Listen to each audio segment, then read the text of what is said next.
Good morning. Yes, good morning, everybody. Good to be here. Sorry, it's slightly late. Do apologise for that. It's my fault. Just let me give you a couple of figures in a minute. Today we're going to recap the first weekend with Etienne Taubois, who, as you know, is CEO of Paris 2024, and Christophe Duby, IOC Olympic Games Executive Director. But first off, I'll just give you a couple of quick figures, and Anne, I think, has something she wants to give you too. So have got some overnight broadcasting audiences. NBC Universal report the audience of the opening Saturday of Paris 24. Competition increased by 83% compared to the opening Saturday for competition in Tokyo Olympic Games. 9 report that through Sunday, that's Australia by the way, 28th of July, 13.4 million Australians have tuned into 9 network coverage of Paris 2024. That's half the country's population. They do love sport there. IOC Digital. Yesterday, the Olympics social media handles generated almost 1 billion daily engagements, which is 5 times more than the equivalent day during Tokyo 2020. The Olympics web and app set another record yesterday with over 23 million people visiting the platforms.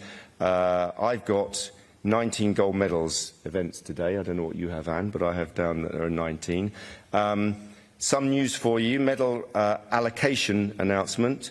The medal allocation ceremony for the figure skating team event from Beijing 2022. I'm sure many of you will remember that. Will be held at the Champions Park at 5 p.m. on the 7th of August. At the Champions Park, 5 p.m. on the 7th of August. Other Olympic medal reallocation ceremonies will also be held on the 9th of August with a 13:45 start. Okay, so let's look back at what has been a truly impressive first weekend. Don't want to do a spoiler alert, but Etienne Taubois, over to you. Oh, sorry, Anne first. I do apologise. I announced you. And then... No worries. Just to, I will speak in English. Sorry, this morning. Bonjour à tous. Donc une information à partager en plus des éléments présentés par Marc. Donc c'est l'ouverture du parc des champions, de Champions Park. C'est l'ancien site protocolaire de la cérémonie d'ouverture qui va devenir l'une des places fortes pour célébrer les médaillés des Jeux de Paris 2024 dans un cadre qui est absolument exceptionnel au pied de la Tour Eiffel. Donc le Champions Park, le Parc des Champions, c'est l'une des innovations de Paris 2024, une autre innovation qui concourt à illustrer, à concrétiser notre slogan, notre vision d'ouvrir grand les Jeux. L'accès, il est gratuit, donc le public pourra célébrer gratuitement les médaillés des Jeux sur la base du premier arrivé, premier servi. Le Champions Park va être ouvert pendant 9 jours, entre aujourd'hui et le dimanche 11 août, et il pourra accueillir jusqu'à 13 000 personnes par jour. Donc vous avez déjà vu l'ambiance exceptionnelle dans nos sites de compétition. On peut imaginer la même ferveur tous les jours au Champions Park, tous les jours d'ouverture. Donc le Parc des Champions va être ouvert à partir de 16h aujourd'hui avec un programme musical, un programme de célébration jusqu'à 23h30. Chaque journée, le défilé des athlètes sera présenté par une légende du sport et on va commencer aujourd'hui très fort avec Dan Carter, la légende néo-zélandaise du rugby. Et puis dans les prochains jours, voilà, d'autres monstres sacrés de l'olympisme passeront pour animer ce défilé. On aura Nadia Comaneci, Tony Parker et bien d'autres, sans oublier évidemment les stars que seront les médaillés des Jeux de Paris 2024. Donc le site va ouvrir aujourd'hui sous une belle journée ensoleillée avec aussi des fortes... voilà, la chaleur est de retour, donc jusqu'à 31 degrés. Donc évidemment, tous les spectateurs des Jeux de Paris 2024 pour cette journée auront aujourd'hui toutes les recommandations nécessaires pour faire face à ces chaleurs élevées. C'était tout pour moi, Marc. Merci. Excusez-moi. Etienne, would you like to take the floor? Sure. Thank you, Mark. Thank you, Anne. Hello, everyone. What a weekend, huh? I don't know about you, but it's been a 10, 12, 13 years journey for me. and I must say that it's been the most stressful but incredible weekend thus far. Seeing the vision of Paris 2024, the Games Wide Open, coming to life with that incredible opening ceremony. I mean, for me, seeing the cauldron rising in the air, lighting the City of Light was an incredible moment. And then we see on the various venues that our vision is coming to life. We want our games to be spectacular. We also want them to be responsible. I think we are demonstrating that we are really taking the sport at the heart of the city and staging it against iconic backdrops on a scale that we've never seen before. We also meet our commitment of halving the carbon footprint, but it's so exciting to see the atmosphere and the venues coming to life. I don't know if you've been to the fencing at the Grand Palais, but it's really something special. I was at the Château de Versailles also for the equestrian. Even our expectations are blown away. The archery at Les Invalides, and also the surfing in Taupo, fantastic. And the swell today is going to be again very good. So all these is very we enjoy it very much, and that's how it comes to life. And the athletes obviously are already starting to bring us memories. I got two examples. Koko Yoshizawa of Japan taking gold in the women's street skateboard last night, age 14. Great story. Then Diura Keldiyorova winning the first ever judo gold for Uzbekistan at the spectacular Champ de Mars Arena.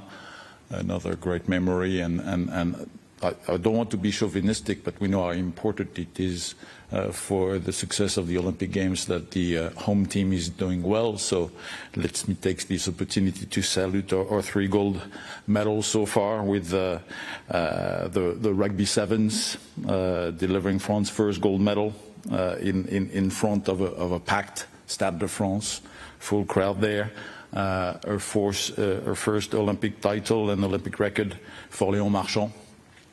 And obviously the emotional first Olympic gold for our 5-time mountain bike world champion, Pauline Ferrand-Prévot. So the atmosphere inside the venue has been amazing, and we hope it's just a start. On the operational front, we're doing things a bit differently here, very much in line with our commitment. The operations have been very busy, and the setup has been put to test over a very busy weekend. But I think we can say we're off to a strong and smooth start. It was 32 out of 38 competitions venue that has been in actions, around more than 110 sessions, 119 sessions precisely, in all of our host cities, including Tahiti. Most of our teams and volunteers are working in the venues, but it's a good moment to recognize all the people that are working and backstage or in our headquarters, whether it's the suppliers, the sponsors, also the public authorities. I think the police has been incredibly doing an incredible job. Same with the public transport people. Everybody is really committed to the success of these games, and it's fantastic to see that. I know also the village operation. The village operation is often at the heart of the games. We have a few fun facts for you. I think we've sold, we distributed. We don't sell more than 1,000 baguettes a day already. It's 700 kilos of eggs. It's almost a ton of meat every day that is being distributed in the village. And we have about 150 athletes that are visiting the beauty salon, which seems to be a very successful place in the village. So across the board again, I want to salute our volunteers. I got a few here in the rooms. They are fantastic, smiling and enthusiastic, and we are really proud of them. And I want to pay tribute today to Jean-Pierre, age 82, who introduced the first football match at Parc des Princes, but just seeing his smile on his face was just an incredible moment, and we love it. Spectators, we got the athletes in the venues, but also the spectators. We can really feel the enthusiasm of the public for these games. We got already a few records. There was a world record for women's rugby at the Stade de France with 66,000 people enjoying an incredible party. We're on track to beat all record in terms of basketball at the Olympics. It's the venue, 27,000 seaters in Lille, is full at every session thus far, 6 sessions already. More than 150 people, 50,000 people already watching basketball, and also across France. The party is not only in the stadium, but I'm pleased to report that it's close to 1 million spectators over the weekend that went into our Paris 2024 parks throughout the country. 153 operated over the weekend.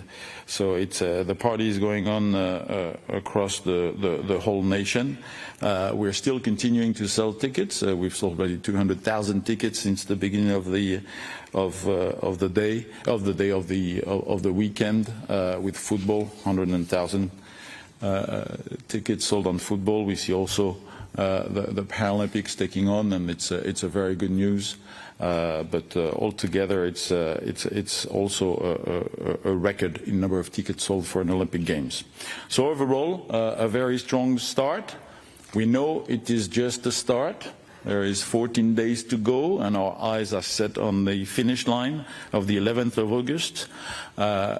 Everything, not everything has been perfect, but we will continue to adapt. And we are determined to rise to the challenge, and we stay humble and focused. And that will end my first opening remarks. Thank you very much, Etienne. I pass now to Christophe. Christophe. Etienne, après tant d'années, tu continues de me surprendre. Je m'étais préparé en français.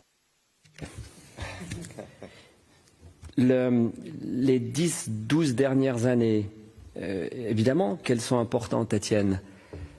Quid des 15 précédentes? Parce que pour diriger un comité d'organisation avec une vision comme celle-ci, c'est pas 10 ans, c'est 25 ans d'expertise. Alors Etienne, si tu m'avais dit il y a quelques mois qu'on en serait là, le lundi à 11h devant les médias, je signais immédiatement. Voilà. Anne, pareil, et je t'ai dit. On ne lâche rien, c'est normal. Dans un système d'une telle complexité, d'une telle ampleur, comme tu le dis, c'est impossible que tout soit parfait tout le temps. Il y a des ajustements en permanence, mais vous avez, je pense, une devise dans ce comité d'organisation. Elle est arborée fièrement par le président sur son uniforme, c'est « on ne lâche rien ». Et quand on dit qu'on ne lâche rien, tous les matins on est ensemble de très bonne heure. Et puis, par capillarité, on remonte l'ensemble des ajustements effectués. Alors, ça vient de vous, de la corde de médias, mais c'est également des fédérations internationales, des athlètes, bien entendu, des comités nationaux olympiques. Et on fait le bilan. Et ce qui se passe, c'est qu'on n'en a plus beaucoup, des problèmes à ce stade. Il en restera, c'est normal, hein.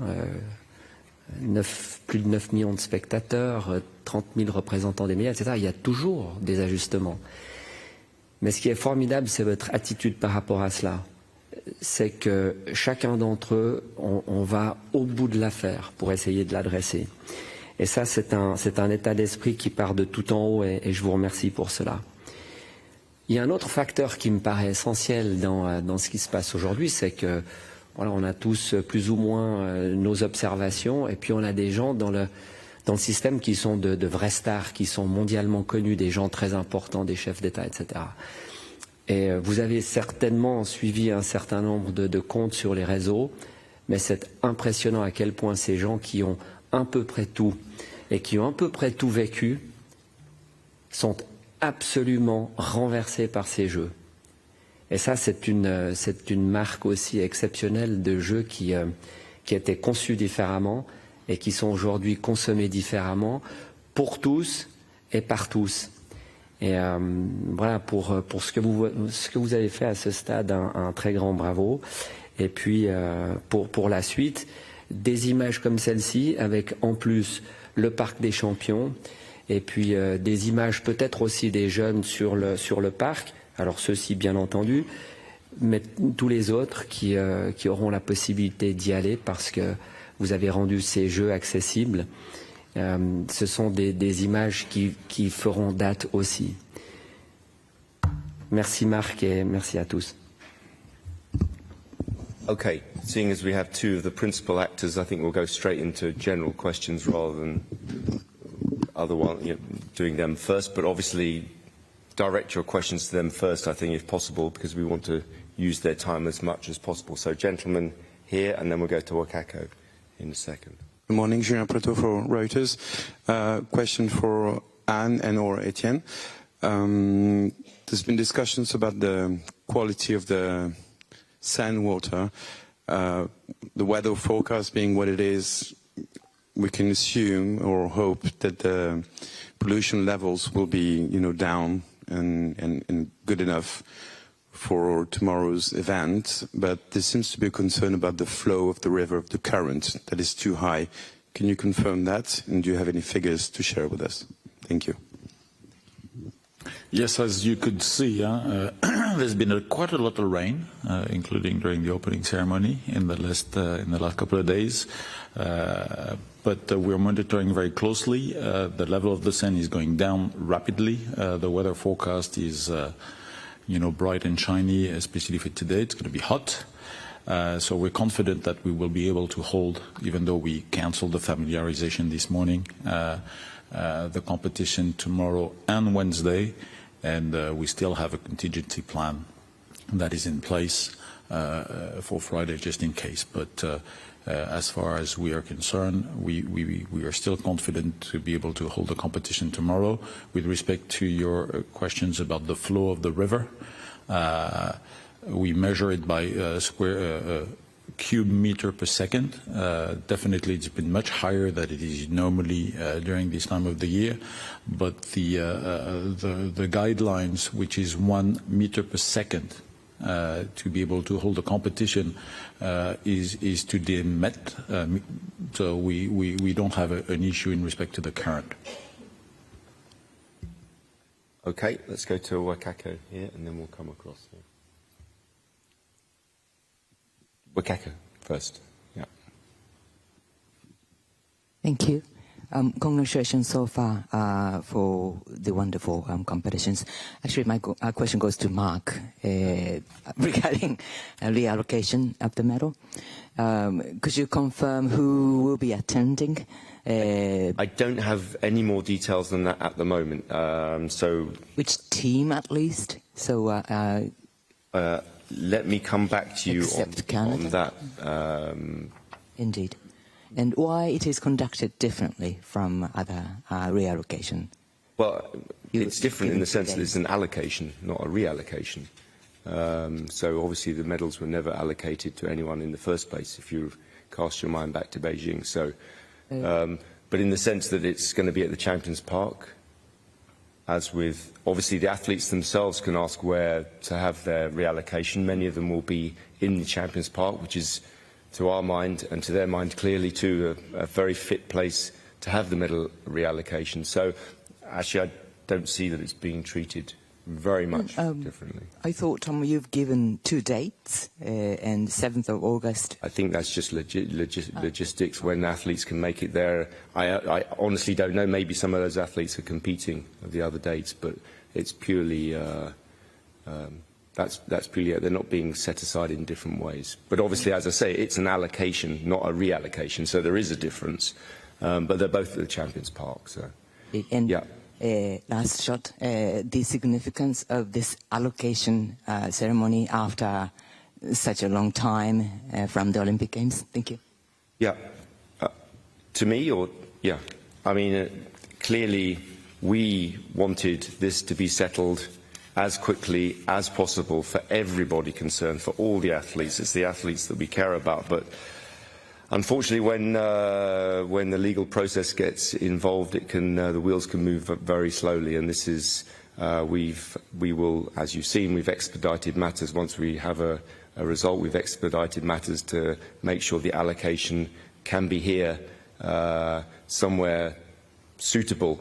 You can never replace the moment of winning or the moment of victory and the medal allocation during the games, but I think it was felt, and clearly the athletes agreed, that this is as good a place as any. And like everyone, I'm sure that it seems a shame for the delay, but process has to be followed properly, and process has been followed properly. Medals are being allocated at last, and those athletes and their families and their teams can celebrate properly, finally. Just was going to come over here to the lady here, and then we'll come across over here and move along. Yeah. Thank you very much. Honoka Ito from Kyodo News. Yesterday, a judoka from Algeria was disqualified, and there is some speculation about his political background. So my question is to Mark. Could you give us some comment, and are you going to investigate or take any measurement against him? Thank you. Yeah, I think it's a little premature. There is a statement, I don't know if you've seen it, has been published by IGF. I don't know whether I should read the full thing, but I think it actually explains the situation quite well, because at this stage it's a matter between the athlete and the federation. Would you like me to, shall I read it to you? I think it's probably a good idea. It's not too long. It says, on the 28th of July 2024, Massaoud Redouane Driss from Algeria was disqualified during the official weight control due to being overweight by 400 grams. This kind of incident can occur at any competition. During the Tokyo Olympic Games, there were 4 athletes who did not pass the weight control. During the Paris Olympic Games official weight control, Mr. Driss arrived for the weight control 10 minutes before the deadline and was found to be 400 grams over the allowed weight limit to compete. The IGF firmly upholds the principles of fair play, the Olympic spirit and non-discrimination. We believe that sport should remain a realm of integrity and fairness, free from the influences of international conflicts. Unfortunately, athletes often become victims of broader political disputes which are against the values of sport. But in accordance with the sports organisation rules of the IGF, any athlete who fails to make weight during the official weight control is disqualified from competition. We cannot provide justification for the overweight status of Mr. Driss, but we remain committed to ensuring that all athletes compete under equal and fair conditions. Following the Olympic Games, a full review and investigation of the situation will be conducted, and further action will be taken if needed. Which I think is a pretty comprehensive statement at this stage and explains the situation where we find ourselves. And as I say, that has just been published by the IGF. So, yeah, let's come over here. 3 gentlemen here. Hi, it's Mike Egan from the Daily Mail. This is either for Etienne or for Anne, and it's about the same.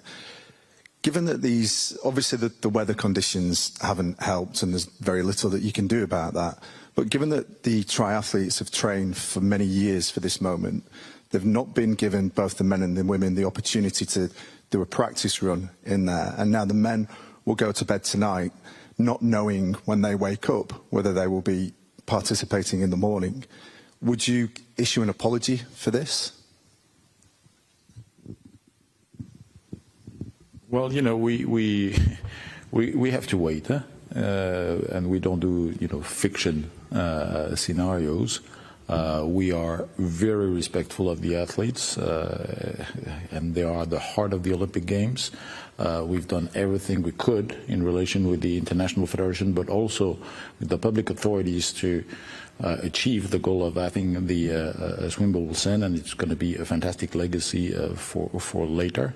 And we're still optimistic that we can hold the competition within the Seine River. We have contingency plan, so we hope that tomorrow morning when they'll wake up, they'll be able to participate, and that's how it stands right now.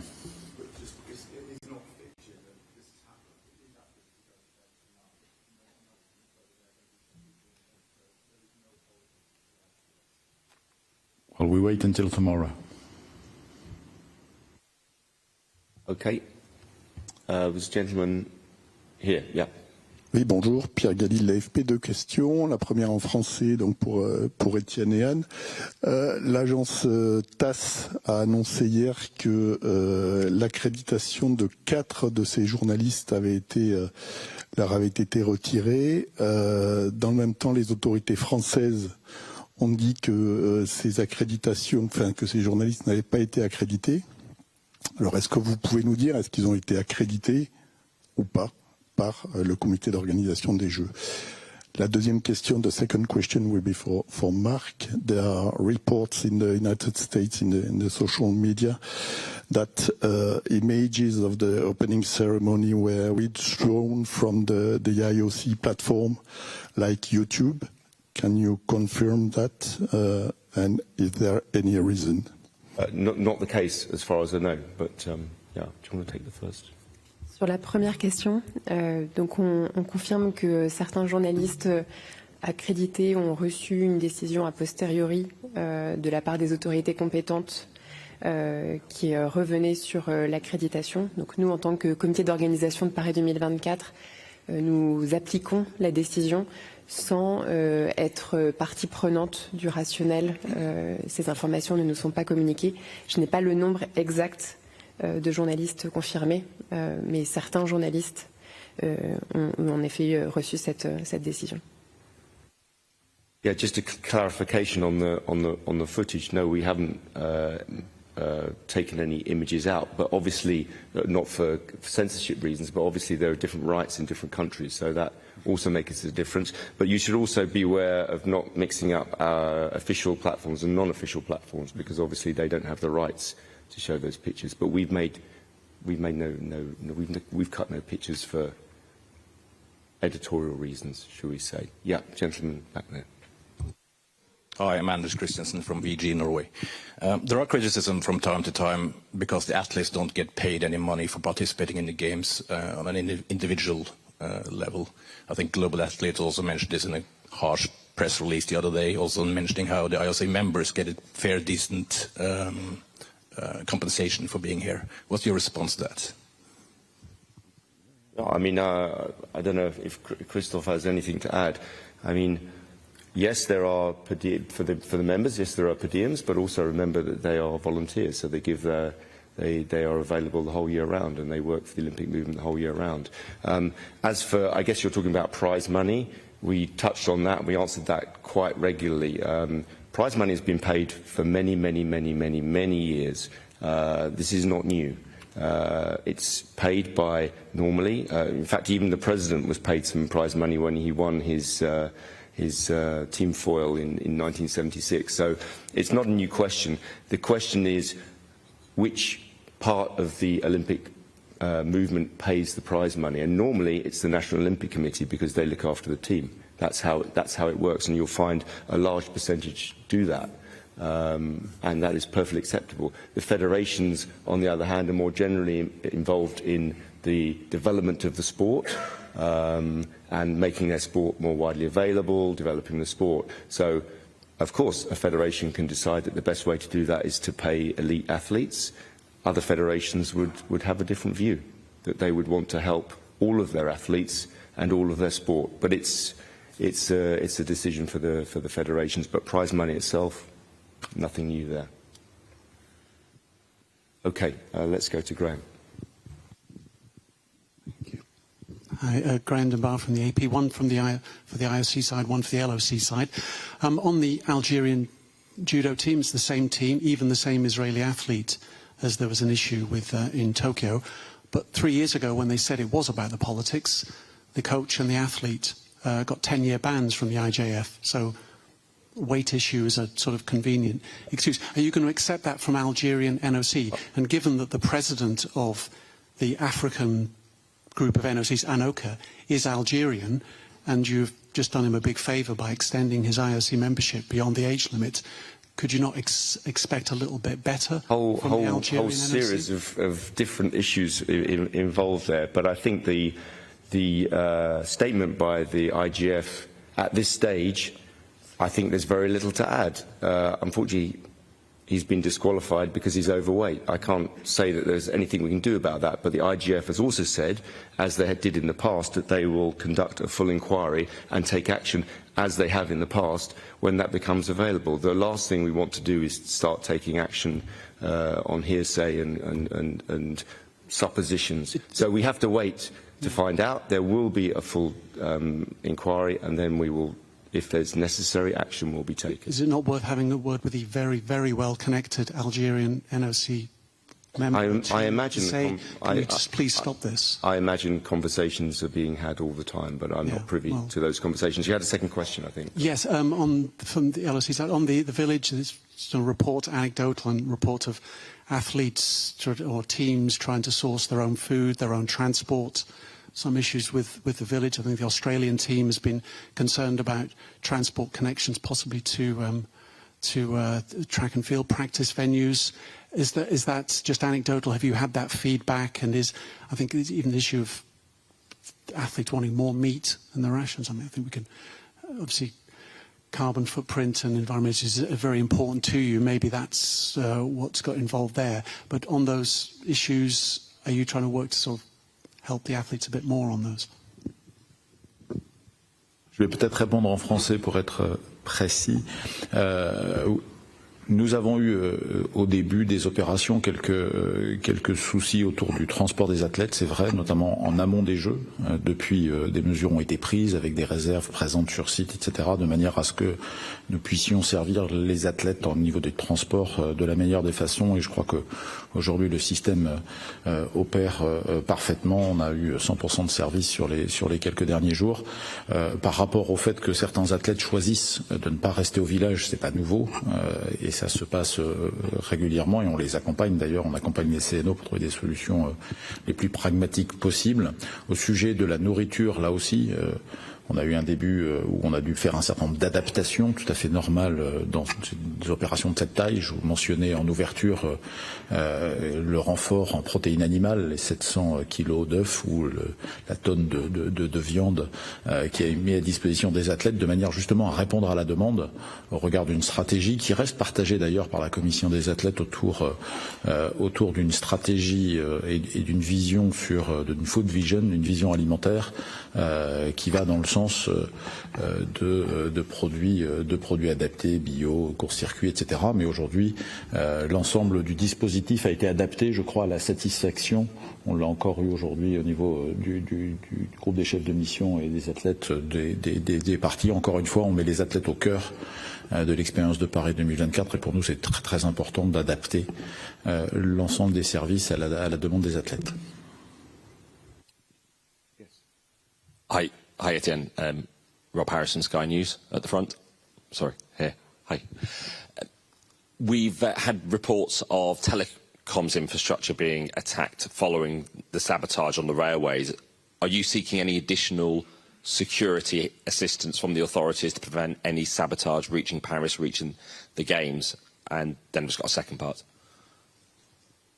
You know, we've been on this from the start, including with the public authorities, whether it's on the telecom front with ANSI, which is the l'Agence nationale de sécurité informatique, or with the various infrastructure, whether it's water, whether it's telecom, whether it's energy, all these areas, whether it's transport.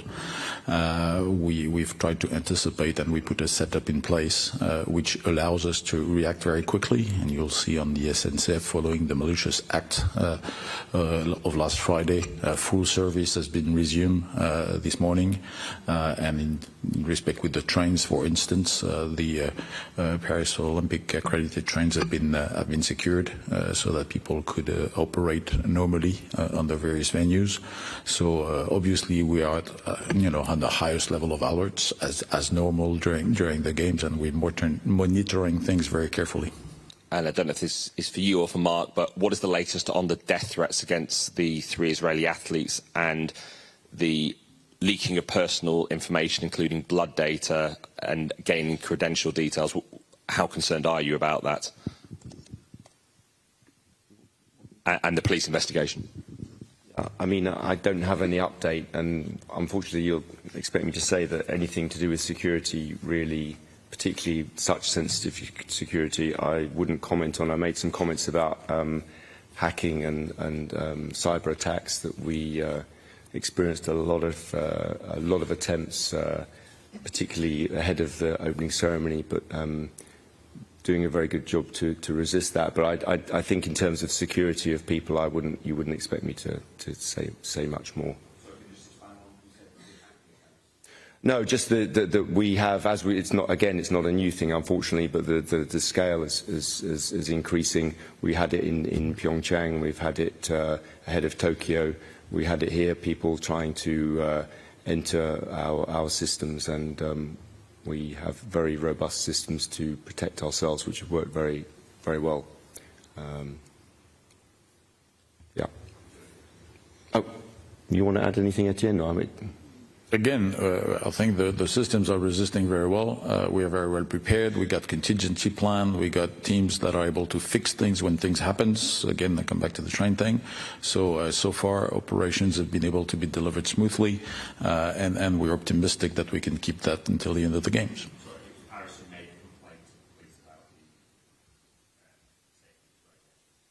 Well, but against the safety of the athlete, every athlete, is as important as every other one, as well as every spectators and everybody participating to the games. And I think, again, there's been an unprecedented setup put together with the various public forces, whether it's on intelligence and international intelligence, whether it's on the ground, with, again, a setup that is unprecedented, and we are very concentrated until the end to protect everyone and anyone during those games.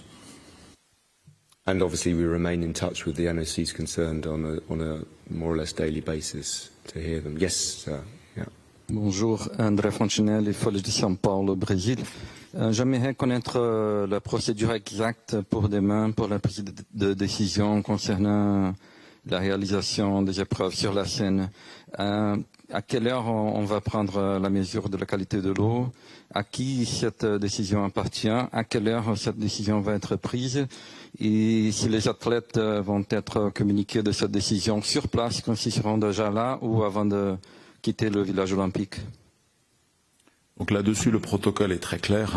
Il est connu, il a été aussi appliqué pendant les tests event l'année dernière. Donc la décision sera prise à 4 heures du matin sur la base des prélèvements qui sont faits 24 heures avant. Dans le cadre d'un protocole qui a été arrêté avec la Fédération internationale, qui a en dernier recours la décision. Décision est prise en commun avec l'organisateur, le CIO et la Fédération internationale. Dès 4 heures du matin, la décision est prise. Les délégations sont informées directement, de manière à ce que les athlètes puissent être mis au courant aussi rapidement que possible.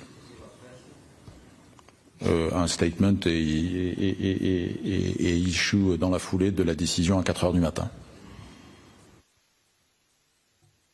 Yep, gentleman over there.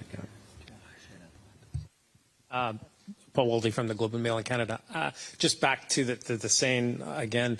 Can you share with us any testing information to tell us just how close you are to meeting the standards, or above, below? I mean, can you give us any sense of what the testing showed? I will not give you any figure right now. We're still measuring things as we go. We got different points and different measure points throughout the day. We also have a tool that is called a coliminder, which is some kind of a tool that anticipates what is going to be coming, and the coliminder is showing is going down. So that's why we say that we are optimistic for tomorrow. But statement will be made throughout the day. I think so. I think we have a communication later on today in that respect to give you the trend. We make the call at 4 a.m. Yes. Okay, we're going to go gentleman here, then we're going to come across to Rachel over there. Thank you. Hello, again, Jean Pateau for Reuters. A few days ago, we saw a tweet that was actually afterwards taken down by the flag bearer of the Israel delegation, showing bonds that he signed, saying, "From me to you, with pleasure." We have contacted Israeli authorities, the Israel Olympic Committee. We did not get any response. We were just wondering if it's something that the IOC is aware of, and are you looking into it? What I would say is we are always in constant contact with national Olympic committees, in particular in this case. You know, it's a very sensitive issues. There are lots of claims and counterclaims and accusations and so on and so forth. But we saw both NOCs taking part in the ceremony on Friday, which I think is a great sign. And that is just to remind you of, despite all these difficult questions raised all the time, that our mission is to unite the whole world in sport, which is what we're doing, which is what we've done, it's what people want to see. That doesn't mean to say that we don't look into things and we don't talk to people about these things. We are in constant contact. It's a very delicate situation, as always, not just this one, many other conflicts and so on in the world going on that we have to deal with, and we have to bring different nations together. So for the time being, I would say that let's be pleased with the fact that we managed to unite all of our athletes from the territories of all of our 206 National Olympic Committees in the opening ceremony. We will continue to work to make sure that we can have continuing this kind of peaceful relationship between all parties in the Olympic Games. Rachel. Rachel, excusez-moi. Bonjour, merci. Rachel Préti, l'équipe. Je voulais savoir, concernant la séquence au Trocadéro, le parc urbain, suite au report de la session de samedi matin, une partie des billets ont été annulés hier soir. Combien ça concerne ? Et est-ce que quelque chose est proposé à ceux qui avaient ces billets? Et Étienne, est-ce que tu peux préciser le nombre de tickets qui ont été vendus? J'ai entendu 200 000 tout à l'heure, mais je ne suis pas sûre du chiffre. Merci beaucoup. Donc sur les billets, on est sur un rythme d'un peu plus de 40 000 par jour aujourd'hui, essentiellement sur le tournoi de football, puisque c'est à peu près là où il en reste, même si il y a toujours des billets qui sont disponibles, à la fois sur la plateforme de revente, qui fonctionne très bien aussi. Il y avait une liste d'attente hier, waiting list, waiting time, et donc voilà, 200 000 billets depuis le début des Jeux, et on est sur un rythme d'à peu près 40 000 par jour. Concernant la séance du festival urbain, comme tu le sais, nous avons annulé les épreuves de skate. On a décidé en contingency de tenir les épreuves de skate aujourd'hui, mais par contre de ne pas ouvrir le parc urbain. Donc on a en effet annulé les billets et on annulera le parc urbain on animera le parc urbain à nouveau à partir de demain. Et les personnes seront remboursées. Tracy Holmes is down here, and then we'll come to, I think we're coming to a gentle end, I think. So, yeah, these two, and yeah, please, Tracy. My question's to you, Tracy Holmes from the Australian Radio Network and the Sports Ambassador podcast. Just following up from the Reuters question, I'm just wondering if you could explain what kind of processes are in place so that we can all feel confident that when issues like, tweets with bombs and messages appear and disappear, that athletes or officials or anybody involved from any country would be treated the same way, regardless of which country or which NOC they are from or representing? Well, I can give you that assurance that they are, and I can give you the assurance that we're in touch with all of our NOCs and we discuss these issues. I'm not going to enter into here whether a tweet appeared, disappeared, what it was. If I did, we would spend all of our time, particularly just even on this one issue, because on both sides there are all these things appearing all the time. What I can assure you of is that we are held to account by all of our National Olympic Committees, and they make sure that we play true on for all sides with all of the NOCs concerned. And we remain in constant contact with them. There's a process. We have an NOC department which its sole job is to, or not sole job, but one of their key jobs is to remain in contact and build bridges between various NOCs and to make sure that any complaints and issues are properly dealt with to the satisfaction of all the NOCs concerned. Yeah, Oui, bonjour, merci Frangeux. Une question pour le CIO. Anne Hidalgo a déclaré ce matin qu'elle aimerait que les anneaux olympiques restent accrochés sur la Tour Eiffel après les Jeux, donc éternellement. Quelle est la politique, quelle est la règle en la matière au niveau du CIO? Une ville peut-elle conserver les anneaux une fois que les Jeux sont terminés? Merci. Yeah, I think, I'll go to Christophe in a minute. It's one of the, if you like, minor reforms of the Olympic agenda. And President Backus, we wanted the rings to be more present. The rings after the Sydney Olympic Games were taken down from the bridge. So we're very happy if a city or a region or a country wants to have the rings, but that is entirely, in the first place, something here for the Parisians and the mayor and so on to discuss. Do we like the rings to be seen in an Olympic city? Absolutely. Should they remain? I think that's a question for Paris and for the French people. Christophe? Pas grand-chose à rajouter, Alain, si ce n'est que déjà c'est la première fois qu'on le demande pour la Tour Eiffel, donc il n'y a pas vraiment de processus sur la question. Par contre, est-ce que ça serait une énorme fierté d'avoir des anneaux qui restent, bien entendu, vous imaginez, ce symbole et l'association de valeurs, c'est quelque chose de phénoménal. Du reste, Alain, on était ensemble il y a quelques mois à Gangwon. Tu l'as certainement remarqué, mais sur certains bâtiments, y compris dans certains sites, dans toute la province, il y avait encore les anneaux. Et c'est vrai que cette notion d'héritage, c'est une fierté à la fois pour le mouvement olympique parce qu'on sait ce qu'on laisse en termes d'héritage positif dans ces différentes régions. Et puis pour eux aussi, c'est la fierté d'avoir participé à un projet qui transcende ce que l'on vit actuellement et qui restera un symbole pour les décennies à venir. Donc bien entendu qu'à chaque fois qu'on peut avoir des anneaux qui restent dans des endroits symboliques, et Dieu sait si celui-ci l'est, c'est une fierté pour le mouvement olympique. That's a good moment to end this press conference. Thank you very much. We'll be back tomorrow, same time, same place. So thank you very much, and thank you to the team. Thank you to Etienne and Christophe. Merci. Merci.